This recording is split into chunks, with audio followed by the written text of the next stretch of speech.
G'day there guys, I like long walks along the beach. And by the beach I mean my couch to the fridge. It's Markee here and welcome back to another episode of r/Am I the A-hole. Now if you love today's content, I want you to sit back, relax, chuck a prawn on the barbie, a like on the video, and tell me what you think of all these stories in the comments. Posted by user Am I the A-hole proposal 123. Titled, Am I the A-hole for accepting an engagement? Last week, my 25 female sister, 27 female, got married. I went with my boyfriend, 25 male, of 5 years. The reception was going great. Everyone was having a good time, and then I turned around and saw my boyfriend kneeling. He pulled out a diamond ring and asked me to marry him. I said yes because I love him and I want to marry him. We got some congratulations, and then the party continued. It didn't seem like it disrupted very much, and it was after the actual ceremony. A week has passed, and my sister is really mad at me for accepting the engagement at her party. I know my boyfriend probably shouldn't have done it at the wedding, but it didn't disrupt it that much. He was dropping hints for the past few weeks, so I assumed it was coming soon. But I didn't know it would be at the wedding obviously, or I would have told him to wait. As I see it, it's not my fault. I wasn't the one who decided to propose, but I do want to marry him, and I had to say yes or no. So for me, it was a clear yes. But my sister has blocked me, and my family is texting me angrily. So Reddit, am I the a-hole? Not my boyfriend, I'm asking for me. Well, I think both of you suck, sorry. Proposing at a wedding, if you've not asked permission, is completely a no-go, and even if you're put on the spot, I feel like you say no and you say we'll talk about this later, as much as that breaks your husband's heart. It's honestly like a cardinal sin in my book. You just do not do it. You do not steal the thunder at someone else's wedding, even if it is after the ceremony. As much as it sucks, as much as you don't want to do it, I feel like you have to say no, we'll do this proposal later. You've made an embarrassment of the both of us and I'm sorry. You do such a disservice to your family when you accept that proposal. As hard as that is, I understand it's hard. So you're the a-hole for this one, OP. You're the a-hole. Yes, you were put in an awkward position, and your boyfriend is the real a-hole here, but you're the a-hole for playing it down as though it was nothing, when in fact, it's not cool at all to get engaged at someone else's wedding reception. 100% this. An apology could go a long way here. OP is technically right that she didn't propose, but it's not the hill to die on. Boyfriend should apologize too. You're the a-hole?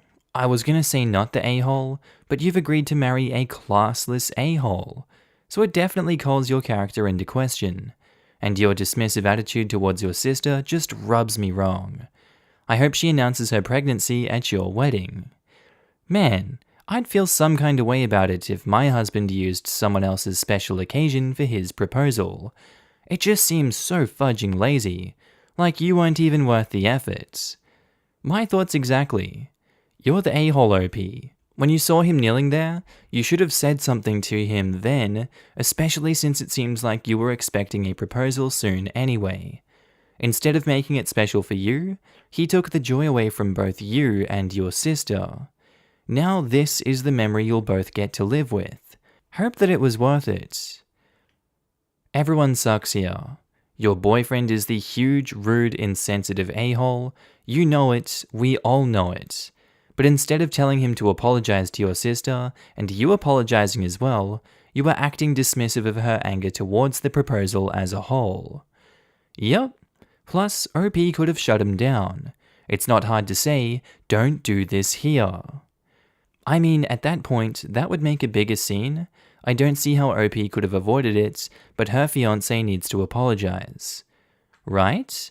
It's still a scene, but walking away and pulling him out of the room is at least a don't ruin my sister's wedding scene, which would make her not the a-hole, especially with a big my boyfriend is a moron type apology. Instead, OP went with, oh gosh, this is not okay, but yes, followed by a what's the big deal apology. Posted by user DoorDear3. titled, Am I the a-hole for ruining my wife's birthday trip by insisting either our son comes or no one goes? Long story, but I'll keep this brief. My wife's birthday was 2 weekends ago. We had planned to go on a long camping trip of 6 days, and everything was all set and paid for. Roughly 3 days before departing, my wife got into a huge fight with our 12-year-old son. They have been getting into small arguments and butting heads more and more, but nothing like this.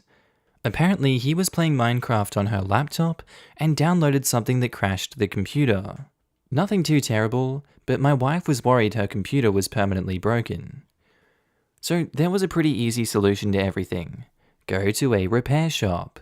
But like always, it devolved into a massive fight between them because our son was adamant he didn't do anything wrong, and my wife was adamant he did. It eventually got so bad, my wife threatened to send him to stay with our neighbor by himself while we went on our trip if he doesn't confess. He says, fine, leave without me. So, my wife made up her mind to actually leave him with the neighbor for 6 days while we go on our trip. I tried to mediate, but it's the night before, and my wife is still set on dropping him off at the neighbor's.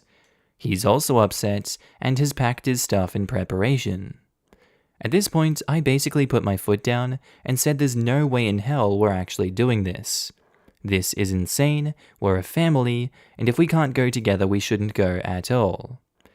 Long story and lots of drama short, the trip was cancelled. My wife refused to let our son come along, and I refused to leave him behind. As a result, she's accused me of ruining the 1 week this year she's been excited for. I don't know if I did the right thing in the end. Edit, to everyone asking about how the laptop broke, it's a really old computer, and my wife accidentally spilled orange juice over it roughly a year ago when the problem started.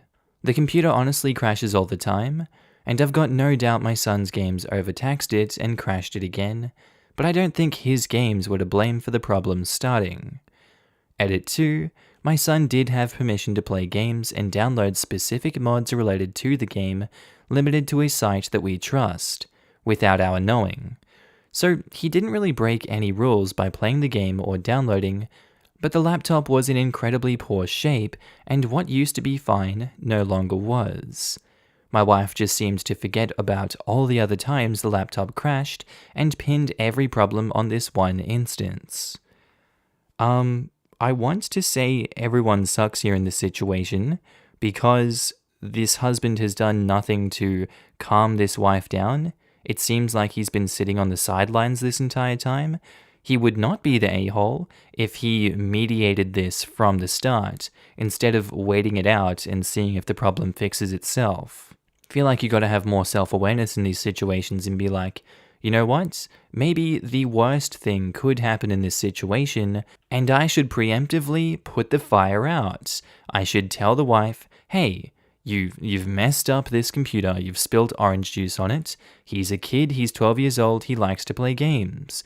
Computers crash all the time, yours has been crashing all the time. You can't give sole blame to this kid. He's young, they all make mistakes, especially 12-year-olds. It's not fair that you attack him like this. Your wife is a huge a-hole for doing what she did, and I don't know, that's a really strained relationship and I hope you do fix it. So everyone sucks here because of that. Everyone sucks here. Going to a repair shop may be an easy solution to the problem of the broken computer, but it doesn't resolve the issue of your son downloading something he shouldn't have, and, edit potentially, lying about it. I think excluding him from the trip was an overreaction, but I also think you failed to have your wife's back in what was partly a disciplinary issue. You say, like always, it evolved into a massive fight. If this is the norm, your family needs therapy. I don't mean that flippantly. You need to find better ways to resolve problems. If your son's now 12, it's not going to get any easier as he enters the teen years. And OP says, to be clear, I absolutely did have her back in the beginning. I agreed that his games did crash the computer, but she took it to another level and wanted him to confess to breaking it permanently. The point I stopped backing her was when she wanted our son to confess to breaking the computer with his games, because that's just not the case. I told him to stop playing Minecraft on her laptop, but she wanted him to take responsibility for it going to crap in the first place. That's why the fight got so bad, and why I stopped defending her quickly after that. I think you needed to defend your son. Yes, your wife is your partner, and you should parent from a united front. However, she overreacted. When she took the camping trip away, she went too far. Then she doubled down with you saying your son stays or no one goes. That's all kinds of unreasonable. She put you in the judge, jury, and executioner position. A punishment or some corrective action was due to the son, no computers for a month, take his cell, mow the lawn every day, etc., but not allowing him to go on a family trip would have set such a negative dynamic in motion within your family that you would be years coming back from it, if ever. Not the a-hole OP, but some family counseling is in order. And that's all kinds of unreasonable, especially due to his age. He's obviously not an extremely young child, so he's at an age where he's got to be taking responsibility for his actions, but still, deliberately excluding someone who's not hit his teen years from a family holiday seems extreme, and quite immature and counterproductive. Excluding him in that way is hardly going to improve the family dynamic. Going for a couple's weekend to get away from the responsibilities of parenthood is one thing, and probably needed for most families to relax for a bit, but parenthood is still a commitment, and you can't just cut out your kids when they annoy you. Posted by user like Lysy, titled, "Am I the a-hole for walking out of an intervention, quote-unquote? I might be a little righteous, but I hate cheaters. I just lose all respect once I know someone had an affair. My father-in-law left mother-in-law for his 20-something year younger mistress 4 years ago, and as a result, he has limited time with his kids. I want to raise good people, and I just don't trust his judgment. My mother-in-law and I have a complicated relationship, but I do let her see the kids whenever she wants. She's a great grandma, though I've been avoiding her since she sued us. Mother-in-law texted the other day that she wanted to go to lunch and talk. I was open to it because honestly she was in the right, and we did owe her money. I wish she didn't take us to court, but it is what it is. When I got there, father-in-law and his wife were there. Mother-in-law started berating me for being righteous and tearing the family apart and depriving father-in-law of his son and grandchildren. She said I have no idea what happened or that she cheated first and broke his heart. Then she kissed his wife on the lips. It was non-sexual, but still, what the hell? And said, see, I accept her, so you should too. Father-in-law started demanding for me to admit that they were right, and I didn't know what to say, so I just walked out. Dear husband says I should have at least explained myself and had an open conversation. I kind of had to read back over that and understand just what the hell is going on. Why is the mother-in-law kissing the father-in-law's wife on the lips? How is it non-sexual? What? What is going on? Okay, that's just a whole bunch of information that was opened up there. I guess it makes this an everyone sucks here situation, but only in this moment. I'd say not the a-hole beforehand, because they didn't have this knowledge, seemingly, or we didn't know that they had this knowledge. So if they were cool with it the whole time, yeah, there's no reason to be keeping the kids from the father-in-law, but at the same time, they're not entitled to see the kids. You're not entitled to see them, and OP doesn't trust your judgment. They don't trust you as a person. They shouldn't have to, and they shouldn't have to be pressured by you. The mother-in-law is a terrible person if she cheated on the father-in-law first. It doesn't excuse cheating on the father-in-law as a result of that. And why the hell is mother-in-law taking OP to court? Who the hell knows? I don't have an answer for this one. I'm very confused. This story had too many twists and turns. Everyone sucks here. There's a dumpster fire going on while OP is trying to defend their kid, and they don't know what to do, and it turned out they sucked here, but I want to say not the a-hole, but I feel like I'm wrong if I say that, so everyone sucks here, OP. Everyone sucks here. If someone ambushes you, you owe them nothing. Mother-in-law should have written you a letter or email explaining the circumstances. Not that she owed you any, but if she wanted to advocate for your father-in-law so she could see his grandkids, that was the way to go. And why is cheating worse than refusing to pay money back? Both are bad, but you are depriving your father-in-law time with his grandkids as punishment, but you don't see taking money and not paying back as a similarly bad thing. You seem very judgmental for someone who is to be sued into doing the right thing. As long as your father-in-law has treated your kids well in the past, you should let him see his grandkids. OP is entitled to limiting her children's contact with bad role models. She herself is a bad role model and a hypocrite. OP sounds like she also feels entitled to telling a story with very limited details. I've read this 3 times, and I still feel like I have no idea what's going on. Right? I read it once and I'm not even going to bother. There's no facts here. There's just a story. I wouldn't be surprised if something was made up. The last 2 paragraphs didn't even make much sense to me. Posted by user Turs, titled, "Am I the a-hole for cutting my daughter off because I think she ruined her own career?" My daughter, 26 female, was a PhD student at a university. She got a stipend, but I still helped her pay rent so she could get a better apartment and buy better clothes. However, in July, she starts telling her father and I that her advisor keeps saying that he really likes her. Her father and I both know our daughter is the type to get rather neurotically distressed when there's disturbance of any sort in her life. So we tell her that if he's just relaying his feelings, she should focus on her work, and that it's better than her advisor hating her. Then comes August, and she's complaining that he keeps setting meeting times late after hours, and that after she filed a complaint, her life there has been a living hell. She then said she was done and wanted to leave the university. Her dad and I are furious because she essentially encountered feelings from a coworker, which might happen in every professional environment. And instead of dealing with it person to person like a grown-up, she goes straight to administrative figures. Now all the effort we invested in her graduate education is down the drain, and she is saying that her advisor will probably badmouth her to potential employers, since her employment opportunities are in the research fields.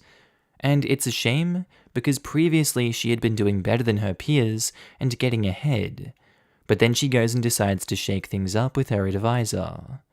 As a result, we told her that since she made the decision to torpedo her reputation and career, what she does here on out is up to her. My husband and I will no longer be sending her money for her rent or any other expense. Am I the a-hole? She essentially antagonized a guy who could have helped her advance in her career. And obviously, university administration agrees, since they didn't take any action against said advisor. My other daughter, 23, also had a guy at work take a liking to her, and instead of trying to get him fired, he was actually able to help her get ahead. I don't like the reasoning that the parents are taking for this one. If it was me, I'd take it up to the administration as well. I see absolutely nothing wrong with doing what she's doing. These parents just have a scrotum lodged into their brain, it looks like. This is some next-level barbaric thinking to really be blaming this on the daughter. Oh, it's your fault that you got kicked out. You could have just done this person to person. Obviously, the parents don't know what this guy was like. Maybe he's a dangerous type that was, destroying every opportunity that she had. Her life has become hell since she reported him. Does that not raise red flags about the kind of person that this guy is? Talk about putting your daughter in a disgusting spot all by yourself. I feel like these two have failed as parents, and they are definitely the a-hole in this situation. You're the a-hole, your daughter is the victim of sexual harassment, and you're mad at her for not using it to her professional advantage? If you know anything about the way HR works at institutions with these kind of complaints, you should know that no action by administrators doesn't mean that nothing happened, just that there wasn't enough evidence. You should be supporting your daughter through an incredibly tough time right now, rather than cutting her off financially. I hope this is fake, and you are not this terrible of a parent. Also, if it's her advisor, it's not she essentially encountered feelings from a coworker, as you so charmingly put it. As a PhD student, her advisor is far more than that, and has significant power over her education and career. You are a horrible person and parent for this. You're angry that she didn't, what, leverage the sexual harassment from her boss and mentor into more opportunity? You sound like the type to think that a man following her at night is just a compliment that she should use to get something. I hope she takes the cue from you cutting her off financially and decides to go no contact with you both completely. She essentially antagonized a guy who could have helped her advance in her career. You might as well have followed your thought to its logical conclusion, and we're really disappointed she opted not to prostitute herself in service of her career. To you and your spouse, you're the a-hole. Your daughter's advisor is not a colleague, but someone in authority over her who has the ability to ruin her career, with all the attending implications that her failure to receive his advances might threaten her future. The advisor's actions are textbook harassment. Your daughter has the right to report and not tolerate his behavior. Supervisors have horrifying amounts of power over graduate students. They have to sign off on funding, job prospects, ability to go to conferences, access to lab resources, even your ability to get a degree on time. Them just not liking you can make it impossible to progress in your field. The moment he made the relationship unprofessional, she was completely screwed. If she hadn't reported it and just quietly tried to ignore it, he'd likely have started sabotaging her in a way that was completely deniable. My supervisor literally decided if I was going to graduate or not. I was walking on eggshells and completely miserable because of how I was treated. I can't even imagine how much worse it would be if I was being sexually harassed. You're the a-hole.